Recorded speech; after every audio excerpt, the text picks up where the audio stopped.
안녕하세요. 해피라이프 연애심리학입니다. 남자와 여자, 그들의 마음에 관해 쓴 글을 편안하게 들을 수 있게 영상으로도 만들고 있습니다. 이번에는 사이좋은 커플로 지내는 방법에 대해서 알아보겠습니다. 싸우지 않는 커플은 헤어지기 쉽다? 사이좋은 커플로 지내는 방법.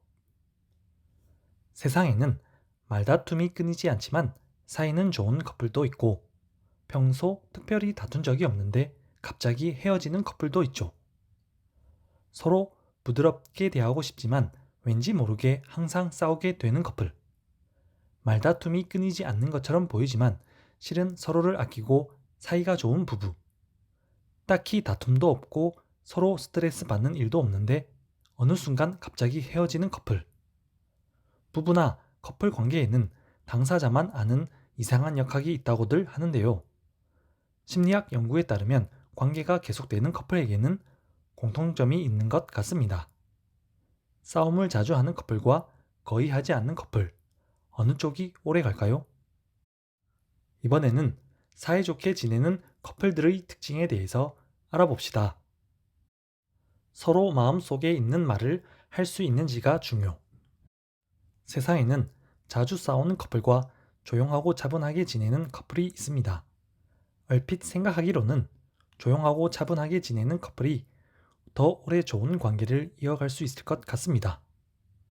156쌍의 부부를 대상으로 13년 동안 정기적인 면담을 거쳐 실시한 추적 연구에 따르면 싸움의 빈도나 유무가 서로의 관계를 유지하는 데 그다지 중요한 요소가 아닌 것으로 나타났습니다. 상대방에게 속내를 털어놓을 수 있는지, 관계가 악화되었을 때 마주 앉아 이야기할 수 있는지, 상대의 마음을 이해하고 진지하게 위기를 극복하려고 노력할 수 있는지, 이와 같은 점들이 좋은 관계를 유지하는데 중요한 요소인 걸로 확인되었습니다. 13년 추적 연구에서 밝혀진 싸우지 않고 사이좋게 지내는 커플의 특징. 싸우지 않고 사이좋게 지내는 커플의 특징 1. 적어도 어느 한쪽은 감정적이 되지 않는다. 싸움이 일어났을 때 감정적이 되면 항상 이런 식이야. 저번에도 그랬잖아. 처럼 문제의 원인과는 상관없는 과거의 사건을 꺼내 상대를 비난하게 됩니다. 모든 싸움이 그렇듯이 감정적으로 반응해서 좋게 마무리되는 경우는 거의 없습니다. 특히 양손이 마주쳐야 박수 소리가 나듯이 둘 다 격해지면 상처만 남게 되지요. 적어도 어느 한쪽이 지금 상황을 냉정하게 받아들여 대처해야 후회가 남지 않게 됩니다.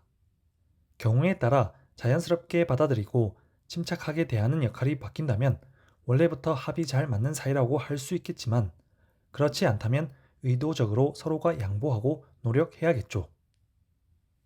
싸우지 않고 사이좋게 지내는 커플의 특징 2. 문제가 생겼을 때 진지하게 마주한다.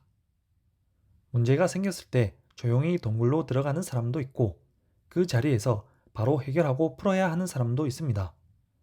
조용하고 차분하게 지내는 커플일수록 대립이나 긴장 상태를 피하기 위해 웬만하면 참고 그냥 잊어버리려 합니다. 대부분의 일들은 잊고 지내는 게 가능하지만 가끔씩 진지하게 마주하고 이야기 나누는 게 좋은 일도 있습니다. 항상 장난스럽고 어린애 같거나 언제나 한 귀로 듣고 한 귀로 흘린다고 하더라도 상대방의 진심이 담긴 말은 진지하게 들을 줄도 알아야 하겠죠. 이야기를 꺼내는 쪽도 무언가를 바라고 있다기보다는 내가 어떤 마음인지 들어주고 알아주었으면 하는 마음입니다. 싸우지 않고 사이좋게 지내는 커플의 특징 3. 좋은 의미로 타인이라는 걸 알고 있다. 시간이 쌓여감에 따라 신뢰도도 높아지고 그로 인해 파트너에게 점점 의지하게 됩니다. 이건 나쁜 것도 아니며 자연스러운 현상이지만 특별히 말을 하지 않아도 이해해 주길 바라거나 눈치껏 행동해 주길 기대하는 건 이것과는 또 다른 이야기입니다. 우리는 타인과 소통하기 위해 커뮤니케이션에 주의를 기울이고 힘을 쏟고 있습니다. 이렇게 남들과는 물론 가족이나 친구, 연인 사이에서도 이런 노력은 필요합니다. 당연히 지켜야 하는 매너를 신뢰나 강한 관계를 빌미로 생략하려 하지 않도록 주의하세요. 앞으로 사이 좋은 연인이 되어가길 바란다면 가져야 할 마음가짐. 지금 교제하고 있는 사람, 앞으로 만나게 될 사람과 오랫동안 사이좋게 지내기 위해서는 어떻게 하면 좋을까요? 심리학에서는 assertive communication이라고 하는 자존감을 바탕으로 상대를 존중하는 방법이 있습니다. 자기 자신도 상대도 소중히 하는 자기 표현인데요. 어느 한쪽이 참고 받아들이는 것이 아니라 서로 맞춰가며 같이 좋은 관계를 만들어 간다는 개념입니다. 나는 이런 식으로 생각하는데 넌 어떻게 생각해? 내 생각도 알고 싶으니까 이야기해 줄래? 얼마 전에 내가 까칠하게 대했던 건 이런 이유가 있어서 그랬어. 이와 같은 커뮤니케이션을 예로 들 수 있습니다만 같은 상황, 같은 문제가 반복되었다 할지라도 섣불리 단정 짓지 말고 이해하려는 자세가 중요합니다. 나는 이런 상황이 되면 더 이상 말도 꺼내기 싫을 만큼 실망해버리기도 하는데 이에 대해 어떻게 생각해? 나는 두 사람이 이런 모습으로 지낼 수 있다면 행복한 기분이 될 것 같은데 넌 어떤 모습일 때 행복한 기분이 들어?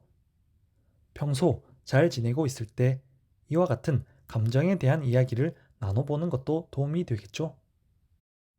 각자 다른 인생을 살고 있던 두 사람의 만남이 처음부터 부드러울 수도 있지만 그렇지 않을 수도 있습니다. 어느 쪽이 되었든 좋은 관계를 만들어 가기 위해서는 그에 따른 노력이 필요합니다. 이렇게 같이 만들어가는 시간들이 두 사람의 소중한 추억이 될 것입니다. 이번 영상 도움이 되셨다면 좋아요와 구독 부탁드립니다.